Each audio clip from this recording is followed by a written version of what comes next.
अगर फौजी अदालतों को गैर आइनी करार दे दिया सिविलियन शहरियों के ट्रायल के लिए, ट्रायल की हद तक, तो फिर ये तमाम लोग जो छोड़े गए हैं या जिनको अभी छोड़ा जाएगा, ये सब फिर इंसदाद दहशतगर्दी की अदालतों के चक्कर लगाएंगे।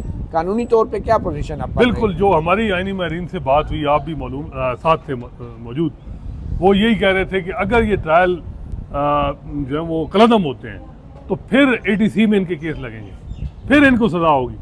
और ATC के जज, आपको पता है, प्रेजुडिस उनके ट्रायल हो गया है। आपको पता है कि जो मिलिट्री कोर्ट में सज़ाएं हुई वो स्पीकिंग आर्डर होंगे, ज़ाहिर बात है। उनसे ATC के जज, आपको मालूम है कि पाकिस्तान में आगे पीछे जा सकते हैं। जी, मुझे तो अब ज़ाती तजर्बा भी होगा। तो फिर इन लोगों के तो मसला ये है कि, और मैं हैरान हूँ इन वकला का जिन्होंने यहाँ सियासत की इन लोगों के नाम पे, यहाँ आए कि जी फौजी अदालतों में ट्रायल, तो आप कंडीशनली कैसे अलाउ कर रहे हैं? आपको तो इस मामले चले लवाकिन तो बात